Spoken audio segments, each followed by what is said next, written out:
So you also have full manual control using the operation button here as well. So if I select operation, the first thing the system will do will check to see which head we've got on. So for my epicondylitis treatment for yourself, again, I'll use the large cone. So I'll just accept that. Takes us straight to the dosing screen. So the layout of the screen here is the central digital dial relates to power.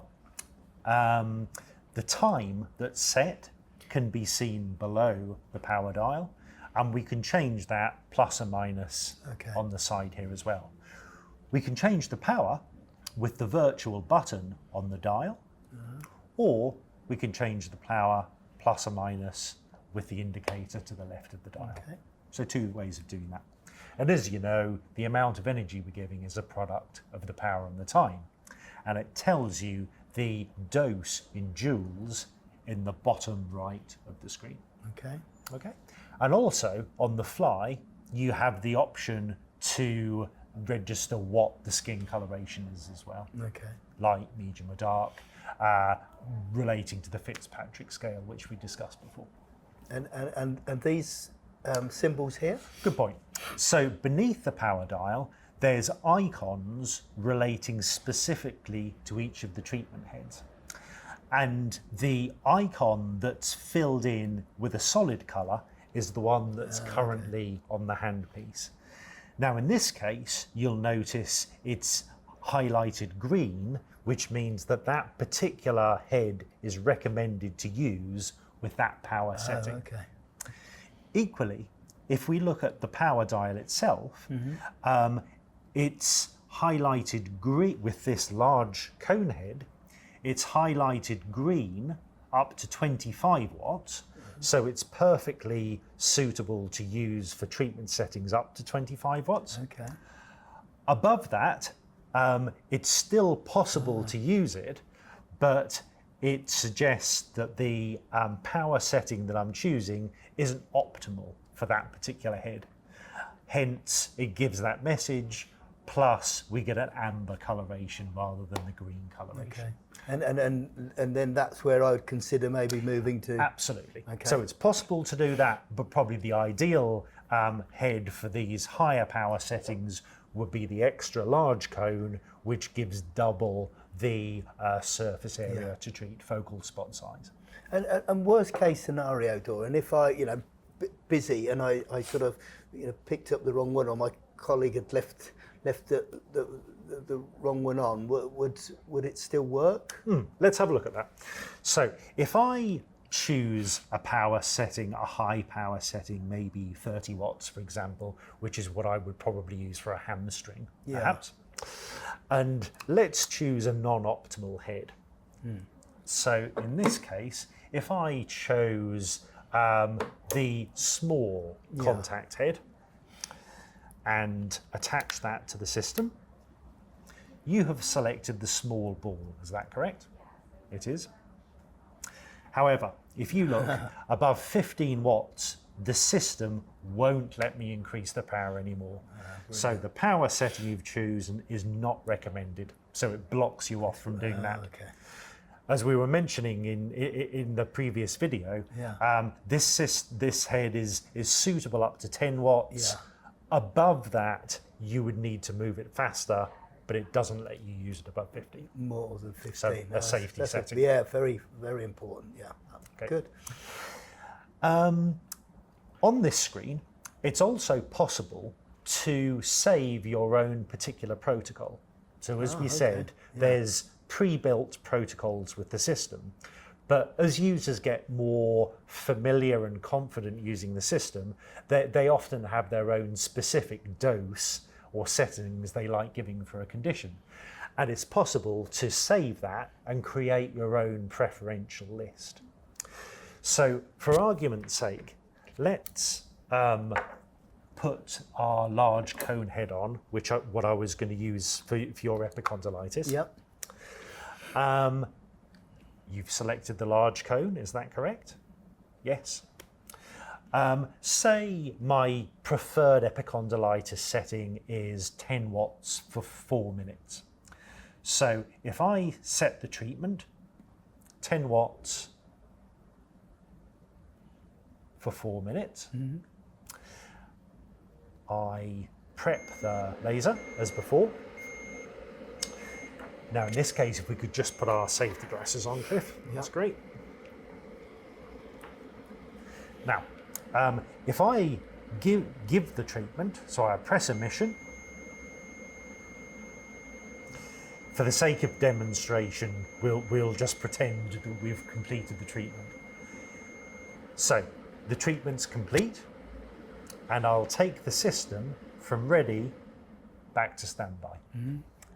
Now you'll notice on the screen now, it's highlighted in green, save to playbook. Okay. So if that's my particular favorite setting, I'll save to playbook, and then I can give it its own nickname. So for example, if I was to say it's Cliff's elbow. Perfect. Save. So, and the house and all of the screens in the top left takes you back to the home screen.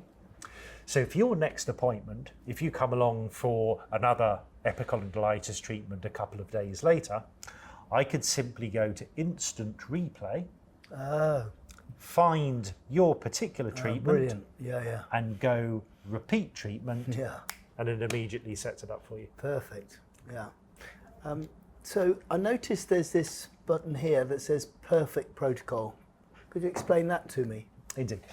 That would give the user full manual control of both the power, the time, and the fluence, the joules per square centimetre that we're giving.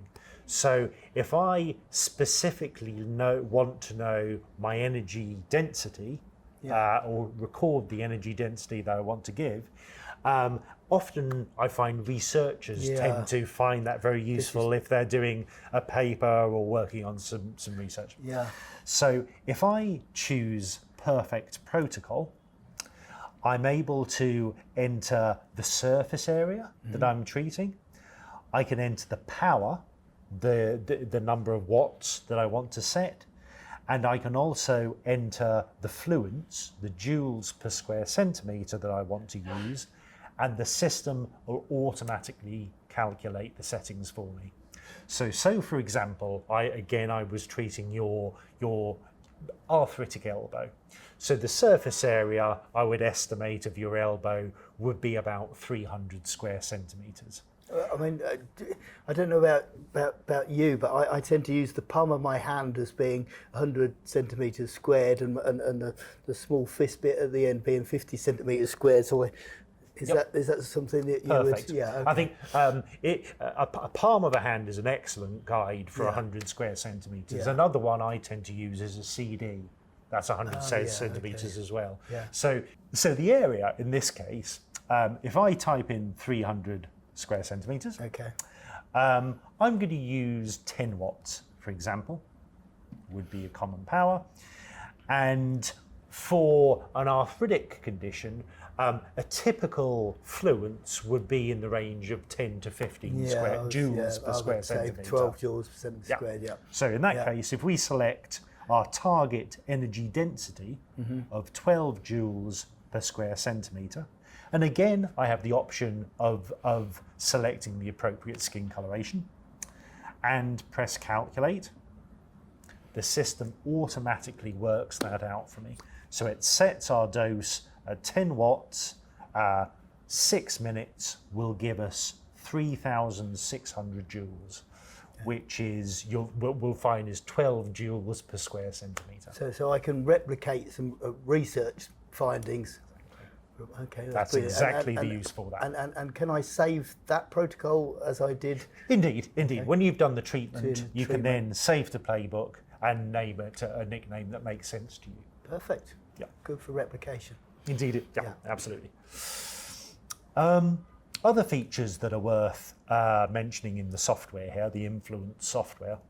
Again, if I go to the home screen, there's a section resources.